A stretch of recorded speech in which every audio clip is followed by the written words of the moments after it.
Monggo Pak Arif.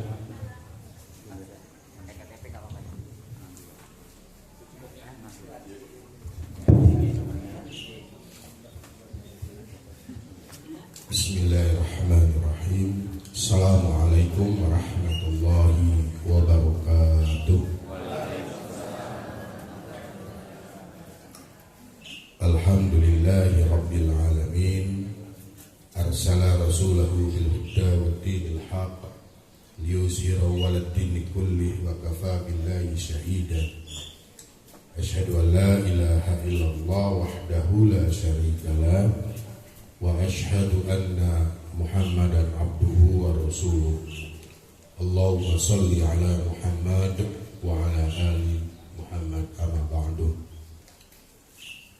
Yang saya hormati Pak Lurah, Ketua Pimpinan Cabang, Pimpinan Ranting Muhammadiyah, mungkin juga Aisyah hadir.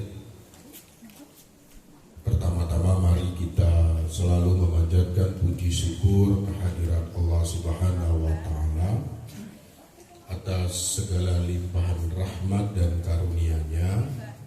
Kita diberi kekuatan, kesempatan untuk hadir pada pengajian Ahad pagi pada hari ini. Allah Subhanahu wa Ta'ala memberikan dua nikmat sekaligus kepada kita pada pagi hari ini. Allah memberikan kita nikmat kesempatan. Pada saat yang sama Allah Subhanahu wa Ta'ala memberikan nikmat kita kemauan, hidayah kepada kita. Ada orang diberi kesempatan sehat walafiat, tidak kurang satu apapun, membaca flyer itu ini, yang ada gambar saya ini, saya juga kaget loh. Ini saya dikirim oleh Pak Budi. Saya tunjukkan dengan anak saya. Kata anak saya, atau koyok gemoy Pak. Salah milih foto Pak Budi.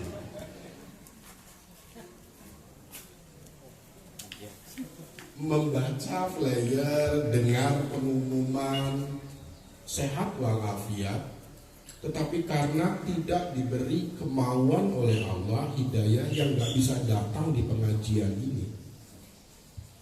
Di saat yang sama ada orang punya kemauan ingin hadir,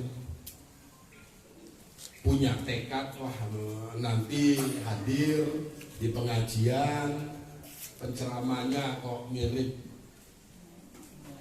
gemoy itu tadi gitu. Itu Allah Subhanahu wa Ta'ala mungkin tidak memberikan kesempatan kepadanya, ya tidak bisa hadir. Entah mungkin sedang sakit tiba-tiba. Subuh kemarin saya sudah berangkat mau subuhan di masjid rapi ya, kayak gini ini. Siap berangkat, satu yang saya lupa, kacamata. Dicari kemana-mana kacamata itu nggak ada.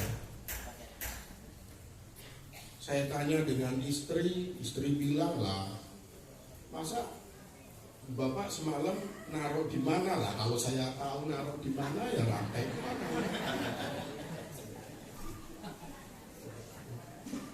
Gak ketemu, komat sudah. Saya harus naik motor karena rumah masjid dekat rumah saya itu ya agak beberapa ratus meter. Kalau nggak pakai kacamata tentu tekan masjid malah tekan PKU.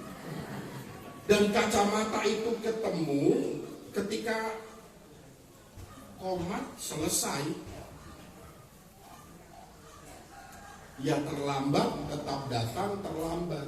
Untung masih bisa menghadiri.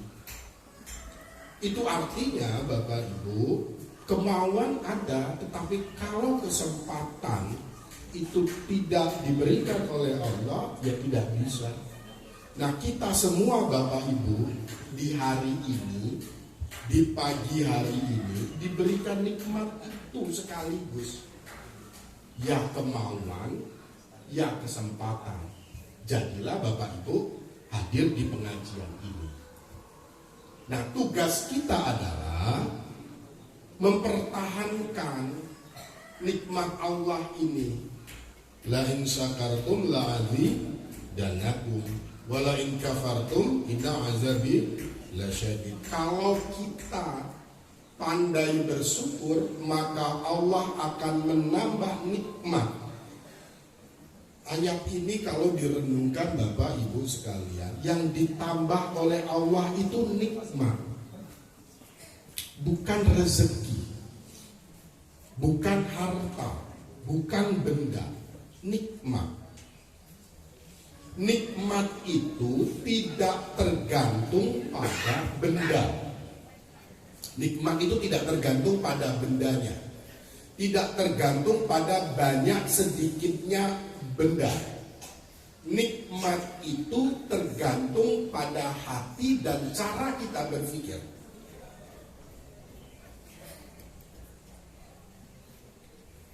Sayang pengajiannya bukan pada bulan Ramadan, jadi tidak ada. Mungkin sengaja Pak Budi ngundang saya pada bulan Ramadan. Saya ingin mencontohkan teh panas itu nikmat atau tidak? Teh panas manis itu nikmat atau tidak? Nikmat. Belum tentu. Bagi yang punya pabrik gula di dalam dirinya, minum teh panas manis nas gitar itu berbahaya, berarti tidak nikmat. Ya, berarti nikmat itu bukan pada bendanya, tapi pada hati kita. Nah, kalau pandai bersyukur, maka Allah Subhanahu wa Ta'ala menjadikan hati kita ini, pikiran kita ini bisa menerima apapun, dan itu pintu kebahagiaan hidup ini. Maka orang yang tidak pandai bersyukur itu adalah orang yang sombong. Jangan sampai kita ini disindir oleh Allah dalam surat Az-Zumar. Dalam surat Az-Zumar itu 2 kali Allah nyindir. Ayat ke-8 dan ayat yang ke-49. Manusia itu kata Allah, kalau terkena musibah, kalau terkena bencana, maka dia sangat dekat dengan Allah. Zikirnya mampeng. Lagi kena musibah, akhir bulan, tagihan menumpuk, ini zikir tok, subhanallah, subhanallah. Sing nagih muga-muga ra ketok omahku gitu kan. Lewat tok gitu. Dekat, tetapi ketika kenikmatan itu hadir, dia lupa. Bahkan dalam Az-Zumar 49 Allah lebih keras lagi.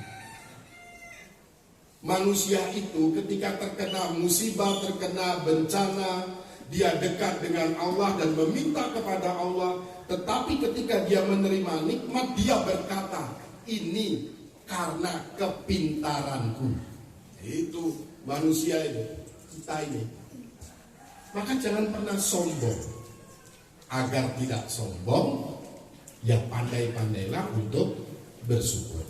Apapun yang diberikan oleh Allah Subhanahu wa Ta'ala kepada kita saat ini, itu adalah bagian dari karunia Allah yang kita harus syukuri. Caranya ya datang pengajian Ahad pagi rutin, itu cara bersyukur. Cara bersyukurnya ya beli produk-produk yang hasilnya untuk perjuangan dakwah Muhammadiyah. Bagi pegawai amal usaha tadi disebut Universitas Ahmad Dahlan, SD Muhammadiyah di sekitar sini, saya sebut satu-satu, gak hafal. Itu yang aktif di Muhammadiyah, aktif di Persyarikatan Muhammadiyah, Aisyah, atau paling tidak aktif datang di pengajian Muhammadiyah. Itu wujud rasa syukur. Beli produk ini, body wash mu, sampo mu, pasta mu, semua pakai mu, air mu. Saya ini dulu aktif di Lembaga Penanggulangan Bencana Muhammadiyah, MDMC. Itu kalau bencana itu selalu mendirikan berbagai macam fasilitas untuk yang terkena bencana. Buat klinik, dinamakan klinikmu. Jadi masalah pada saat itu ingin mendirikan dapur umum. Harus dinamain apa? Mendirikan klinik namanya klinikmu, layanan klinik Muhammadiyah.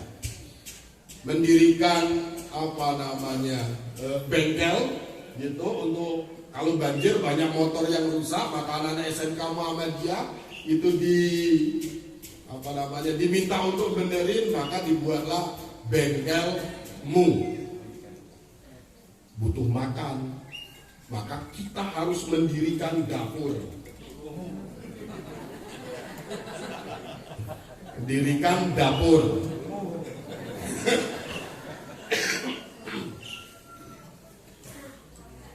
Dinamain, berdebat itu, sok namanya dapur. Ya ini dalam ekonomi namanya closed loop ekonomi. Jadi uang itu berputar di antara kita sendiri. Bapak di PWM itu sekarang juga sedang mencoba untuk closed loop ekonomi. Di PWM itu setelah saya jadi sekretaris dengan bendahara menghitung konsumsi 1 bulan 24 majelis lembaga dengan sekitar 600, katakan yang aktif sekitar 400 orang yang rapat ada setiap hari. Itu menghabiskan uang 80 juta mangan tok nganggo dapur tadi. Lalu ini harus dibuat model closed loop. Coba kalau yang membuat itu dari warga Muhammadiyah sendiri, dibuat PT kayak ini. Dari sekarang dicoba. Di sekitar PWM ada warga Muhammadiyah yang punya warung makanan, di catering dipesan di sana. Kalau ada snack jajanan yang dipesan di sana, lalu kemudian dihidangkan untuk sendiri, jadi uangnya akhirnya berputar itu untuk warga sendiri. Yang tadi dibilang kalau untuk yang lain putarnya ke yang lain. Tadi 15 juta 1 bulan. Kalau 1 tahun, nah itu sudah luar biasa.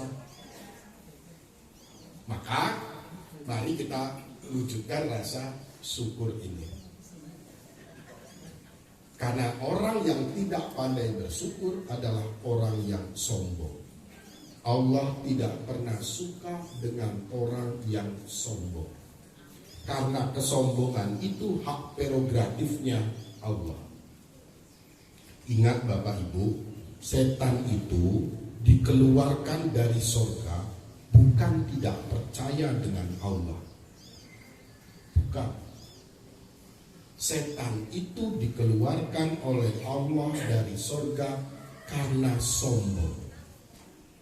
Karena setan tidak mau tunduk dan patuh pada perintah Allah agar tunduk kepada Nabi Adam. Setan merasa sombong karena Setan merasa lebih mulia diciptakan dari api tenimbang manusia diciptakan dari tanah. Kita ini diciptakan dari tanah. Saya mikir-mikir, mungkin nak wong kuwi gelut wae. Ini mesti diciptakan dari tanah sengketa. Gelut wae, bendino gelut, ngrasani gelut wae. Ini perlu ditelisik, mungkin dia diciptakan dari tanah sengketa. Kena jirian mungkin diciptakan dari tanah kuburan mungkin ya. Jirian gitu. Karena setan kemudian merasa lebih tinggi, maka setan diusir oleh Allah dari surganya. Apa artinya? Setan sombong, dan Allah tidak suka dengan yang sombong. Jangan pernah sombong hidup ini. Tidak ada yang bisa kita banggakan. Apa coba yang bisa kita banggakan? Cantik. Ya mungkin umur 30, umur 20, ambon awus umur 60. Enggak lah. Ya kalau suami ibu-ibu mengatakan, ibu umur 60 mengatakan, ibu tanya, Pak aku cantik opo ora? Kalau bapaknya menjawab cantik begitu, itu wedi ngapusi. Nah, diusir, tetapi setan minta dua hal, dan ini setan berdoa kepada Allah. Ini hebatnya, setan aja berdoa loh. Masa dewi tidak berdoa? Apa kata setan? Ya Allah, satu, sampaikan aku sampai akhir zaman. Setan itu tidak akan pernah mati sampai nanti di akhir zaman. Jadi setan tahu kelakuan saya, kelakuan bapak saya, kelakuan simbah saya ini keturunan siapa ya tahu. Kedua, setan mohon izin kepada Allah untuk menggoda Adam. Sayangnya permintaan setan itu tidak berhenti hanya menggoda Adam, menggoda Adam dan anak cucunya termasuk kita. Dan sayangnya Adam kok yo tergoda. Akhirnya Adam keluar juga dari surga. Andai kata Adam tidak tergoda, maka kita bakal tinggal di surga. Mungkin rano pengajian Ahad pagi koyo mungkin ya. Atau paling tidak ada, tapi di surga Jannatun Naim. Saya nggak tahu puasa ada apa enggak ya kalau di surga. Tapi karena Adam tergoda, maka Adam juga kemudian turun.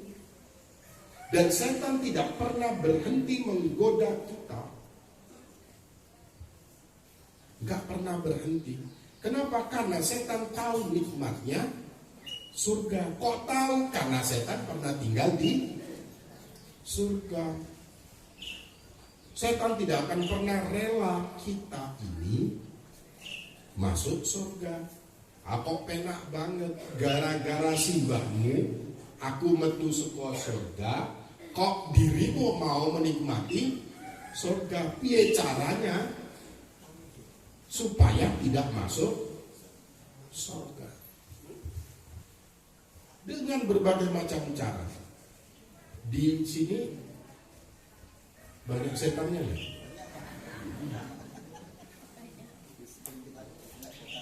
Di sini sama di diskotik, tahu diskotik ya? Oh, cepat gitu ya. Itu banyak di sini apa banyak di diskotik setannya? Oh, banyak di sini. Di diskotik sana setannya malah gila loh. Oh, ini setan kabeh. Aku jadi setannya rasa mono nih, manusia kok melebihi. Dia akan selalu menggoda, baca flyer, setan ngomong serasa teko. Bar sahur, bar subuh, kuwi paling penak turu. Bulan Ramadan tidur itu mendapatkan pahala wis padha wae.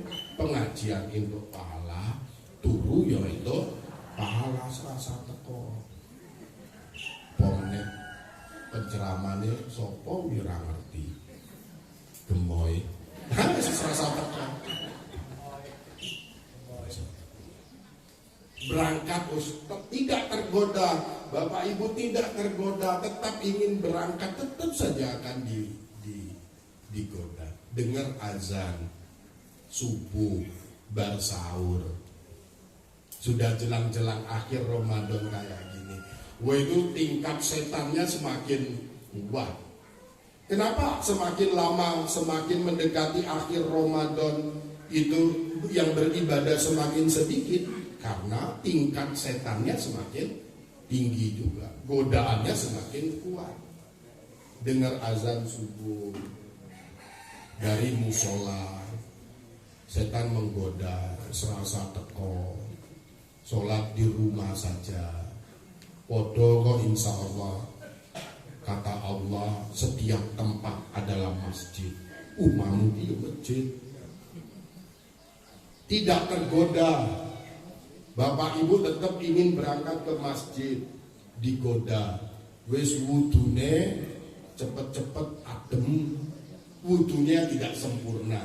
Bapak Ibu tidak tergoda, wudunya sempurna, ditahan lagi oleh setan. Mbok rasa banter-banter, rung komat,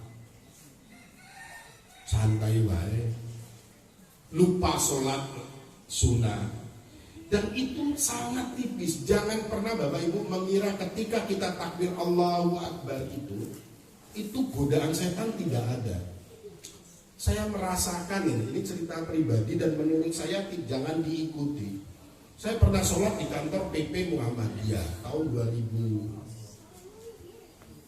2000 berapa ya? 2000-an, saya masih mahasiswa setelah lulus.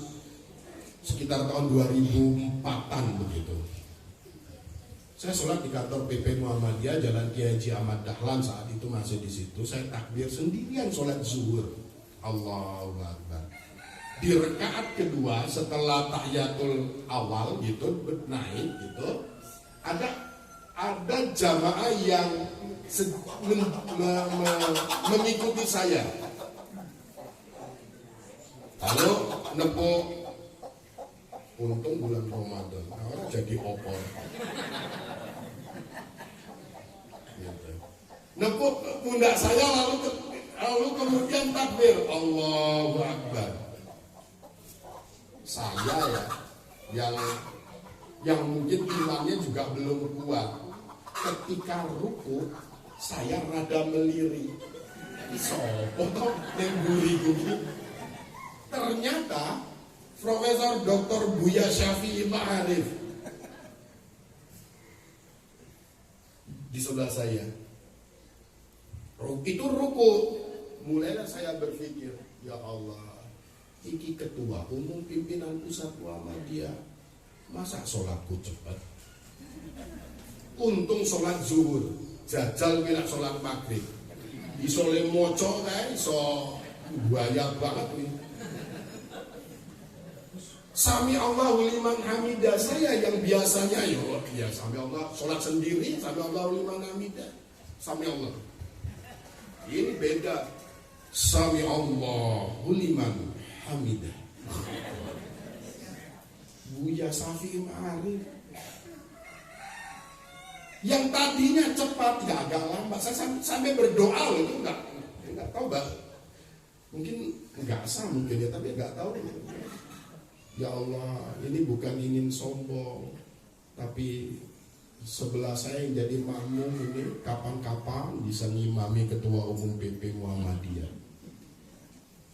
Ini pahalanya gede ya Allah. Nah itu pahala.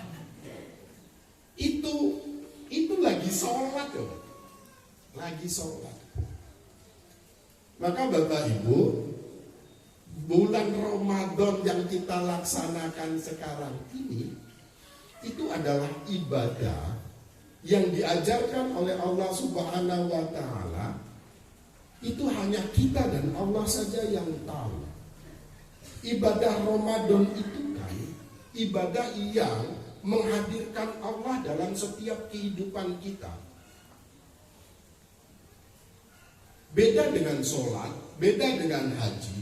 Ibadah Ramadan itu bisa Bapak Ibu lakukan dalam kondisi apapun. Ibadah sholat, Bapak Ibu takbir Allahu Akbar, ya sudah Bapak Ibu takbir, bacaan-bacaan sholat tidak bisa Bapak Ibu sambil dengan ngobrol, karena akan batal sholatnya. Allahu Akbar, mau buku apa ya? Ini batal sholat.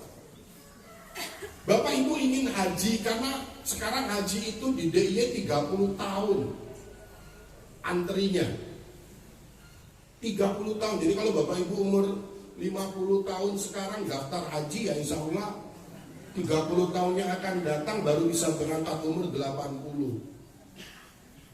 Kalau umur 60 serasan daftar baik. Umur 9 ya nggak apa-apa daftar begitu. Daftar haji siapa tahu nanti naik terus gitu. Kalau mau mengikuti yang sekarang ini di DIY itu umur 90. Ya kalau masih hidup. Lalu Bapak Ibu berpikir, kalau begitu buatlah kesepakatan PRN karena hajinya itu terlalu lama dan jauh. Maka gimana kalau hajinya itu kita pindah saja ke Bukit Teletabis? Nggak bisa. Tapi puasa Ramadan Bapak Ibu mau ngobrol, mau ke Bukit Teletabis, mau keliling kawasan ini ping pitu, tetap saja Bapak Ibu beribadah. Allah ingin mengajarkan kepada kita bahwa Allah Subhanahu wa Ta'ala itu hadir dalam setiap kehidupan kita, hadir dalam setiap relung kehidupan kita. Kadang Allah itu kita tinggalkan di tempat-tempat sujud. Kadang Allah itu kita tinggalkan di tempat-tempat sholat, di masjid-masjid, di mimbar-mimbar. Setelah sholat keluar masjid, kita lupa dengan Allah. Enggak. Puasa Ramadan 1 bulan diajarkan oleh Allah bahwa Allah itu hadir terus. Bahkan ketika kita tidur sekalipun, walaupun hadisnya itu dianggap dhaif, itu kita mendapatkan pahala tenimbang kita ngerasani. Nah, kita belajar dan menurut orang, kalau diklat itu kan paling lama berapa? Seminggu. Kalau Baitul Arqam itu 3-4 hari. Ini didiklat oleh Allah selama 1 bulan penuh untuk merasakan Allah itu hadir. Kenapa Bapak Ibu di bulan Ramadan itu sering datang ke masjid? Karena Bapak Ibu merasa Allah itu dekat. Saya yakin kalau tidak bulan Ramadan, sholat di musola ini subuh tidak begitu banyak. Tapi ketika Ramadan pasti banyak. Kenapa? Karena kita merasa bahwa Allah itu hadir. Sayangnya masuk 1 Syawal kita merasa Allah jauh lagi. Nah, mari ini kita pertahankan. 1, tadi jangan pernah sombong. Kedua, mari kita pertahankan bahwa Allah itu selalu hadir dalam hidup kita. Nah, kalau sudah begini, maka kita tidak akan pernah khawatir hidup kita. Selalu bahagia. Kata Allah, ingatlah aku maka hidupmu itu akan tenang. Kalau Bapak Ibu ingin tenang, maka selalu ingatlah Allah. Bapak Ibu nggak bakal pernah khawatir hidup di muka bumi ini, karena Allah selalu ada. Dan kita merasa Allah selalu dekat. Kita ini kan khawatir karena kita merasa tidak punya harapan. Kita ini khawatir hidup ini karena kita merasa ke depan mau apa. Tapi karena kita dekat dengan Allah, maka kita tidak akan pernah khawatir. Terakhir, yang ingin saya sampaikan ke Bapak Ibu sekalian, karena kalau terlalu lama nunggu apa soto yang nggak bakal keluar, terlalu panas nanti. Terakhir ingin saya sampaikan, apa sih sesungguhnya yang ingin kita capai semua ini? Tentu kita ingin menjadi orang yang bertakwa. Apa sih ketakwaan itu? Ketakwaan itu adalah kedekatan kita dengan Allah. Bagusnya dan menariknya ajaran kita tidak pernah tahu mana yang paling bertakwa di antara kita. Apakah saya yang paling bertakwa? Belum tentu. Apakah Pak Budi yang paling bertakwa, ketua PCM yang paling bertakwa karena sering rapat mikirkan umat? Belum tentu juga.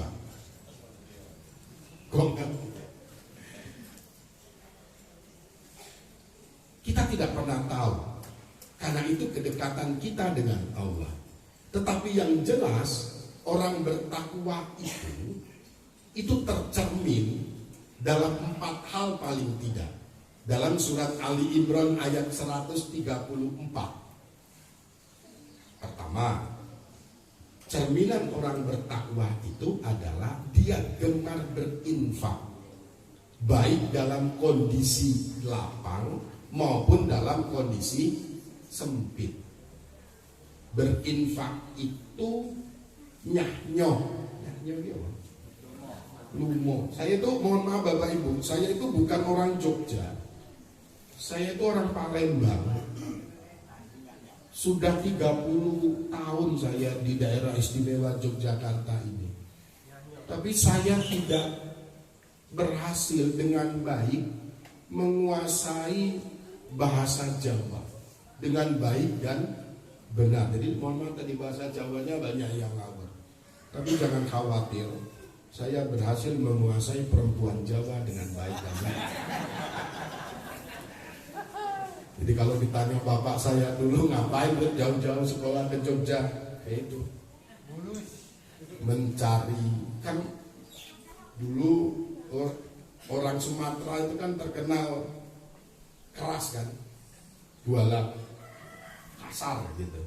Nah, biar cocok cari katanya orang Jawa yang katanya lemah lembut. Jadi klop gitu. Inginnya klop. Cita-citanya setelah menikah, perempuan Jawa yang lemah lembut tadi itu mitos.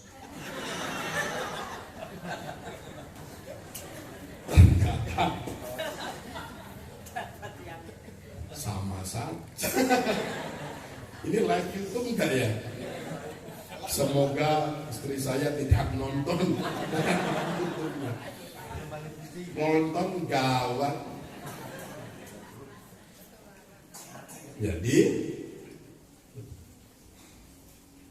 pertama, orang bertakwa itu dia berinfak. Kan dalam sebuah hadits qudsi Allah menyampaikan begini, Allah itu cinta dengan orang kaya yang gemar berinfak, orang kaya yang pemurah. Tetapi Allah lebih cinta dengan orang yang tidak punya tapi tetap berinfak. Itu keren. Allah cinta dengan orang yang punya uang, punya jabatan, berinfak. Oh ya biasa, suge berinfak. Punya uang 100.000, berinfak 10.000, itu ya gampang, duit 100.000.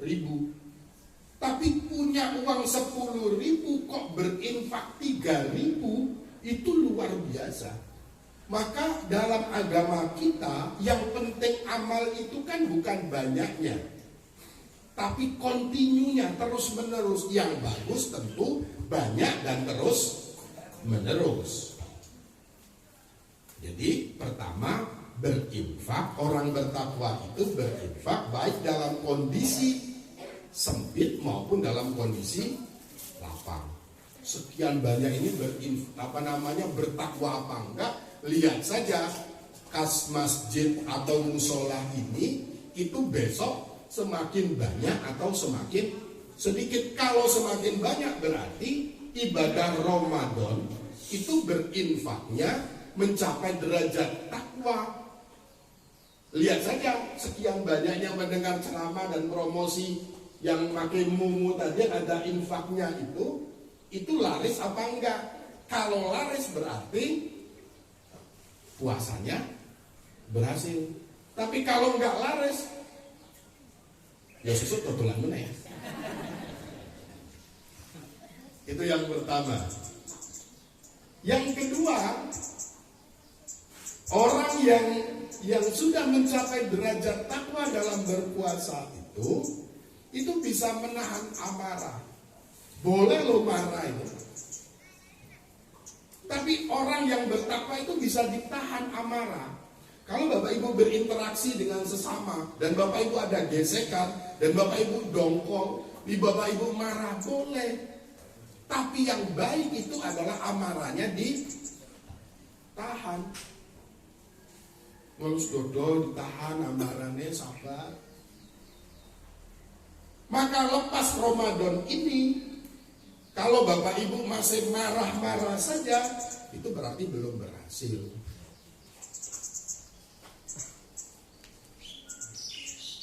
Nah, bapak-bapak sering dimarahin oleh istrinya habis Ramadan, dievaluasi. Nah, bujune masih sok nesu-nesu wae omongnya. Ra berhasil loh menurut Pak Arif Jamali. Poso.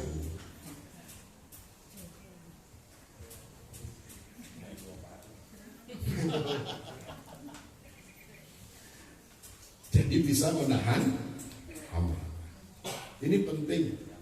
Kita ini gampang marah, apalagi di media sosial itu Bapak Ibu, gampang banget marah. Sedikit-sedikit nesu, gampang banget. Maka orang yang baik itu bisa menahan amarah. Naik tingkatannya itu dia tidak hanya menahan amarah, tapi memaafkan.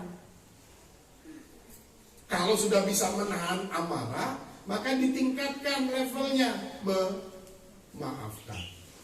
Ada orang yang berbuat salah dengan kita, maka tugas kita ya tahan amarah kita, tetapi pada saat yang sama, kalau ingin levelnya lebih tinggi lagi, ya maafkan.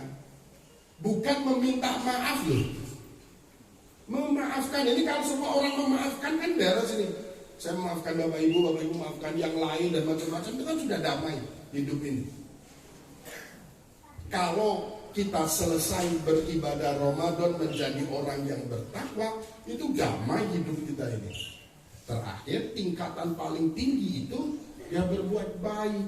Ada orang berbuat jelek dengan kita, balasannya adalah berbuat baik. Dalam surat Al-Furqan itu disebutkan begini. Kalau ada orang bodoh, orang jahiliyah yang kemudian memanggilmu, mengejekmu, maka jawablah dengan salam, dengan kedamaian. Nabi kan memberikan contoh. Saya dulu tidak usah sampai Nabi lah. Saya dulu ngaji dengan Kiai Haji A.R. Fahrudin, AAR. Yang ngaji kayak gini, Ahad pagi dengan Pak AR.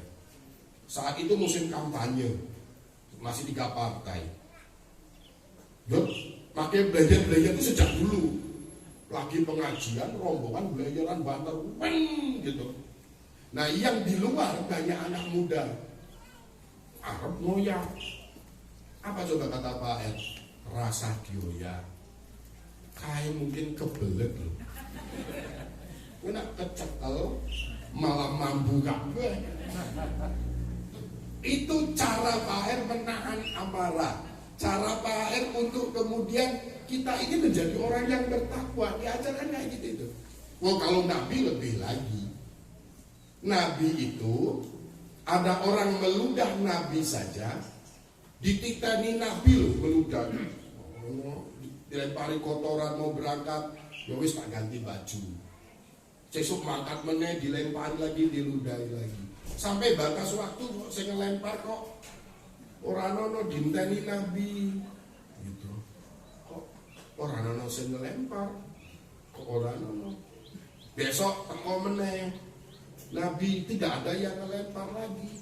Setelah ditanya-tanya, ternyata yang ngelempar sering itu sakit, ditengok oleh Nabi, diberi buah-buahan. Itu Nabi. Nah, kita berusaha untuk seperti itu. Ada orang buta yang setiap saat itu selalu didulang oleh Nabi.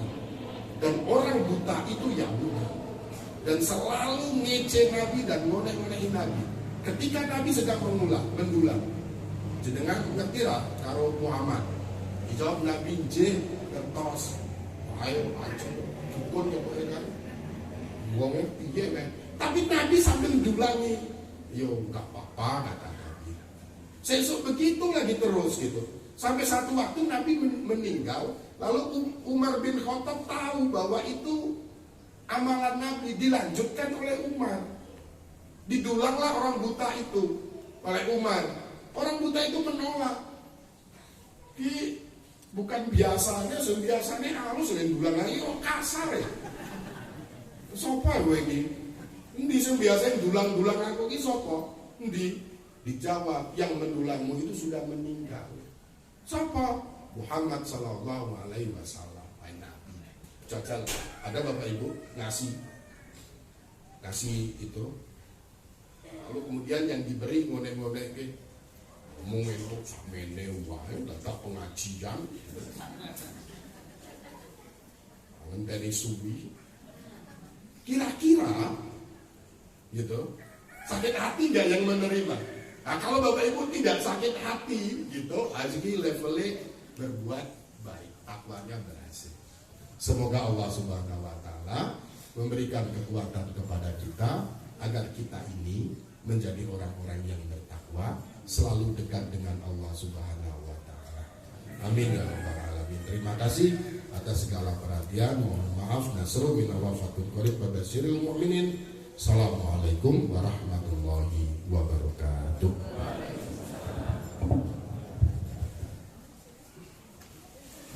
Saya beri aplaus yang meriah untuk